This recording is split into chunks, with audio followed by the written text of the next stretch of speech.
भारत के दुश्मन के साथ रूस ने की अरबों डॉलर की डील, जानेंगे क्या है मामला। तो वहीं दूसरी तरफ जर्मनी की टॉरस मिसाइल कितनी शक्तिशाली है, जिसे हर हाल में पाना चाहता है यूक्रेन। जहां एक तरफ ये सब कुछ चल रहा है, तो वहीं दूसरी तरफ हिंदू कुश हिमालय के 75% ग्लेशियरों पर खतरा। सिंधु जल समझौते के बाद पाकिस्तान के लिए एक और बुरी खबर। जियोपॉलिटिक्स में बहुत कुछ चल रहा है, जानने को मिलेगा बहुत कुछ। आइए जानते हैं इन खबरों को विस्तार से। एक नए वैज्ञानिक अध्ययन से पता चला है कि हिंदू कुश हिमालय से इस सदी के अंत तक ग्लेशियर का बर्फ 75% तक खत्म कर सकता है। अध्ययन में वैज्ञानिकों ने कहा कि अगर वैश्विक तापमान पूर्व औद्योगिक स्तरों से 2 डिग्री सेल्सियस बढ़ जाता है, तो यह घटना लोगों की टेंशन को बढ़ा सकती है। हिंदू कुश हिमालय लगभग 2 अरब लोगों के लिए पानी का एक महत्वपूर्ण स्रोत है। इस क्षेत्र से दुनिया की कुछ सबसे बड़ी नदियां प्रभावित होती है, जिन पर भारत ही नहीं बल्कि चीन, पाकिस्तान, अफगानिस्तान, भूटान, बांग्लादेश की बड़ी आबादी निर्भर है। हालांकि इस खबर को पाकिस्तान के लिए एक बड़ा झटका माना जा रहा है, क्योंकि भारत ने कुछ दिनों पहले ही सिंधु जल समझौते को स्थगित करने का ऐलान किया था। साइंस जर्नल में प्रकाशित अध्ययन के मुताबिक अगर ऐसा होता है तो पूरे एशिया में जल संकट गहरा सकता है और इसके दूरगामी परिणाम देखने को मिलेंगे। इस अध्ययन ने एक प्रभावी जलवायु कार्रवाई की तत्काल आवश्यकता को भी उजागर किया है। मानव समुदायों के लिए महत्वपूर्ण ग्लेशियर क्षेत्र, जिनमें यूरोपीय आल्प्स, उत्तरी अमेरिका की रॉकीज और आइसलैंड शामिल है, विशेष रूप से जोखिम में है। 2 डिग्री सेल्सियस तापमान बढ़ने पर ये क्षेत्र अपनी लगभग सारी बर्फ खो सकते हैं और 2020 के ग्लेशियर स्तर का केवल 10 से 15% ही बच सकता है। अध्ययन का विमोचन ग्लेशियरों पर पहले संयुक्त राष्ट्र सम्मेलन के साथ हुआ है, जो वर्तमान में तजिकिस्तान के दुशांबे में चल रहा है, जहां 50 से अधिक देश संकट से निपटने के लिए एकत्रित हो रहे हैं। एशियाई विकास बैंक के उपाध्यक्ष इंगमिंग यांग ने सम्मेलन में बोलते हुए इस बात पर जोर दिया है, पिघलते ग्लेशियर अभूतपूर्व पैमाने पर जीवन को खतरे में डाल रहे हैं,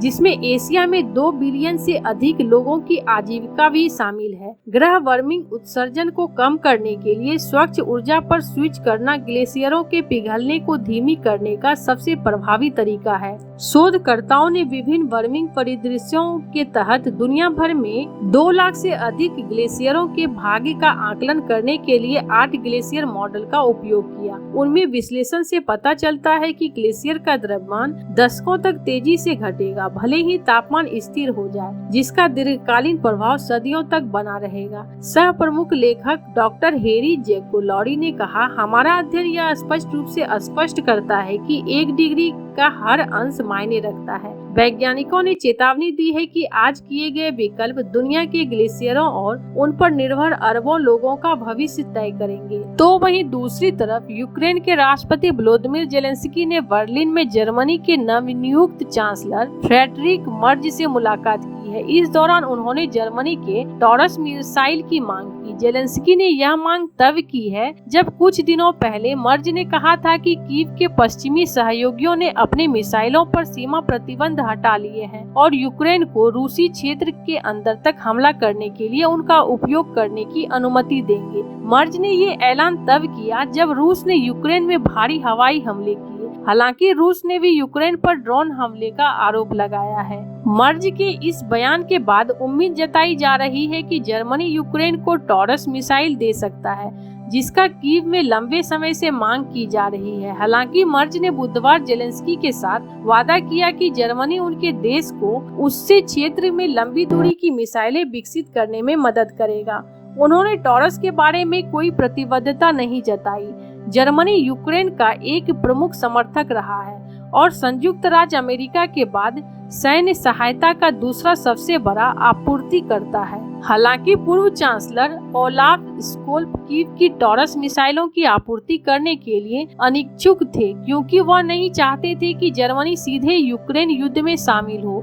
वह अपने नाटो सहयोगियों के दबाव के बाद वह जनवरी 2023 में लेपर्ड 2 युद्धक टैंक प्रदान करने के लिए सहमत हुए थे। रूसी राष्ट्रपति व्लादिमीर पुतिन ने चेतावनी दी कि अगर पश्चिमी देश यूक्रेन को रूस के अंदर हमला करने के लिए अपने लंबी दूरी के हथियारों का उपयोग करने की अनुमति देते हैं, तो वह नाटो को उनके साथ युद्ध में डाल देगा। हालांकि 6 मई को पदभार ग्रहण करने के बाद से मर्ज ने युद्ध को समाप्त करने के लिए अमेरिकी डोनाल्ड ट्रंप के प्रशासन के प्रयासों के बीच यूक्रेन के लिए पश्चिमी समर्थन को बनाए रखने के प्रयासों को गहरा किया है। ट्रंप अपने पूर्ववर्ती जो बाइडेन के तहत यूक्रेन को अमेरिकी सहायता की आलोचना करते रहे हैं, लेकिन हाल ही में यूक्रेन पर रूस के हवाई हमले ने ट्रंप को नाराज कर दिया है। इसके बाद ट्रंप ने पुतिन को पागल कहा है। हालांकि यूक्रेन पहले से ही अमेरिका और यूनाइटेड किंगडम से पश्चिमी देशों द्वारा प्रदान की गई मिसाइलों का उपयोग कर रहा है, लेकिन कुछ विशेषज्ञों और यूक्रेनी अधिकारियों का मानना है कि अगर जर्मनी हरी झंडी देता है तो यह यूक्रेन द्वारा इस्तेमाल की जाने वाली सबसे शक्तिशाली पश्चिमी मिसाइल होगी, क्योंकि अन्य की रेंज टॉरस की आधी ही है और वो उतना गोला बारूद नहीं ले जा सकती है। स्कोल्ज की वामपंथी सोशल डेमोक्रेटिक पार्टी के नेतृत्व वाली गठबंधन सरकार युद्ध को बढ़ाने और संभवतः जर्मनी और डिफॉल्ट रूप से नाटो को शामिल करने के प्रति सतर्क थी। ऐसा इसलिए है क्योंकि मॉस्को ने कई बार चेतावनी दी है कि यदि यूक्रेन रूसी क्षेत्र के अंदर किसी भी पश्चिमी मिसाइल का उपयोग करता है तो इसे सीधे संघर्ष में प्रवेश करने वाले देशों के रूप में माना जाएगा। कुछ विशेषज्ञों ने कहा है कि प्रतिबंध हटाना यूक्रेन के लिए एक बड़ी मदद थी। तब से इसने अपने कब्जे में लिए गए अधिकांश क्षेत्र को खो दिया है, लेकिन कुछ रूसी भूमि पर अभी भी कब्जा है। मार्च 2024 में रूस के जर्मनी के सैन्य अधिकारियों के बीच एक शीर्ष गुप्त बातचीत को टैप किया, जिसमें अधिकारियों ने चर्चा की कि क्या वे सेल्ज के टॉरस को यूक्रेन भेजने के लिए राजी कर सकते हैं और क्या मिसाइल रूस को यूक्रेन के कब्जे वाले क्रीमिया क्षेत्र से जोड़ने वाले केर्च ब्रिज को उड़ा सकती है। जहां एक तरफ ये सब कुछ चल रहा है तो वहीं दूसरी तरफ रूस ने उन रिपोर्टों को खारिज कर दिया है जिसमें दावा किया गया है कि मॉस्को ने पाकिस्तान के साथ अरबों डॉलर की डील पर हस्ताक्षर किए हैं। रूस ने इन खबरों को अफवाह बताते हुए भारत के साथ अपने संबंधों को पटरी से उतरने का प्रयास बताया है।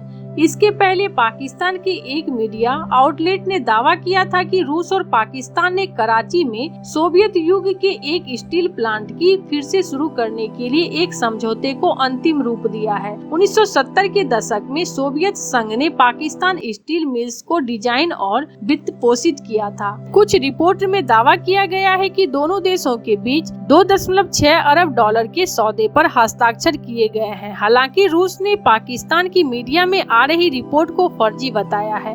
मॉस्को ने इस तरह के सौदे पर हस्ताक्षर की खबरें से इनकार किया है और पाकिस्तान में मौजूद तत्वों पर भारत रूस की मजबूत रणनीतिक साझेदारी को नुकसान पहुंचाने का असफल प्रयास बताया है। यह साझेदारी समय पर खरी उतरी है और इस महीने की शुरुआत में भारत ने पाकिस्तान और पाकिस्तान के कब्जे वाली कश्मीर पीओके में आतंकवादी ढांचे को निशाना बनाकर किए गए ऑपरेशन सिंदूर के बाद और मजबूत हुई है। कुछ मीडिया रिपोर्टों पर वरिष्ठ रूसी सरकारी अधिकारी ने कहा यह किसी ऐसे व्यक्ति की अतिशयोक्तिपूर्ण खबर है जो सनसनीखेज कारण से संबंधों को पटरी से उतारना चाहता है। रूसी मीडिया आउटलेट स्पुतनिक इंडिया ने भी रूस और पाकिस्तान के बीच किसी मेगा डील की खबरों से इनकार किया है। इसने कहा कि रूस और पाकिस्तान के बीच बातचीत हुई है, लेकिन उसके पास ऐसा कोई सबूत नहीं मिला कि अरबों डॉलर का अनुबंध हुआ है। इसने आगे कहा कि इस दावे की शुरुआत निक्केई एशिया ने अपनी रिपोर्ट में की थी, जो 2022 से ही रूस में रिपोर्टिंग कर चुका है। ऐसे आपको क्या लगता है इन सब मामलों में? आपकी क्या राय है? कमेंट कर जरूर बताएं। जल्द मिलते हैं अगले वीडियो में नई खबर के साथ।